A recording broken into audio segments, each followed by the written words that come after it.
Oggi è in approvazione il bilancio, che è il primo bilancio del secondo mandato, perché siamo stati riconfermati l'anno scorso. Questo è il primo bilancio, il bilancio è in attivo, siamo molto attenti noi alle risorse che ci mettono a disposizione i soci, perché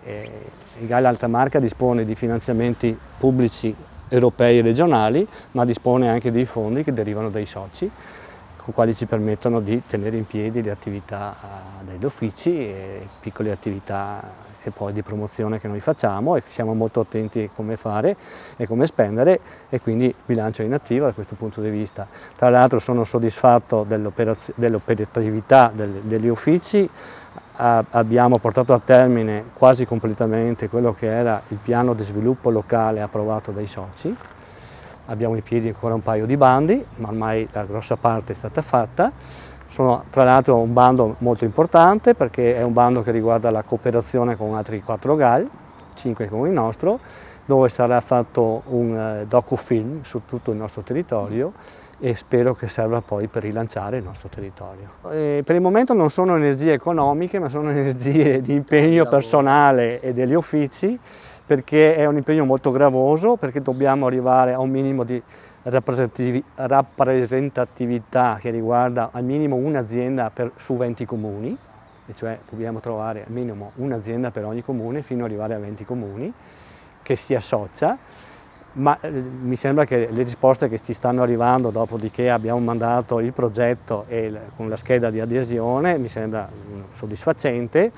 perché stanno già arrivando anche parecchi comuni che ci vogliono associare, alcune aziende importanti, Latteria Soligo piuttosto che Cantina Soligo,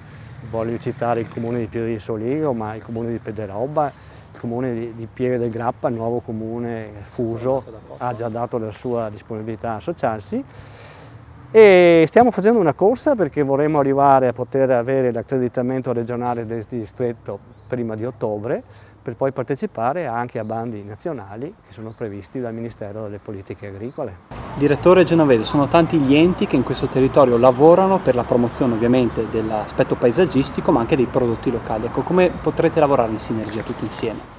Ecco, il GAL come gruppo di azione locale e agenzia di sviluppo vuole essere proprio una cabina di regia per rapportare il territorio alle opportunità dell'Unione Europea. Ecco, l'Unione Europea ha importanti risorse, ma non è un bancomat, quindi chiede che il territorio si presenti unito, con una governance coesa, con una strategia, con dei progetti forti che superino la visione campanilistica e che siano coerenti con le linee di finanziamento della nuova programmazione.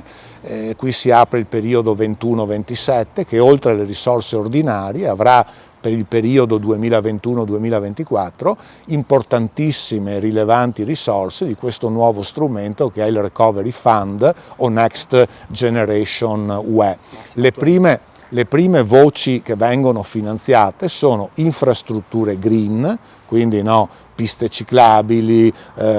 strutture per il turismo lento e la digitalizzazione, oltre al tema della sostenibilità. Quindi il nostro ruolo è proprio quello in questo momento di analizzare i bisogni del territorio, di capire le nuove linee di finanziamento e di individuare delle progettualità strategiche da poter candidare sulle nuove opportunità europee, anche perché rispetto alle risorse assegnate siamo al 98% della spesa, quindi completiamo quel 2% dedicandolo proprio alla comunicazione per promuovere le eccellenze del territorio, e cerchiamo di essere proiettati sulle opportunità appunto del domani.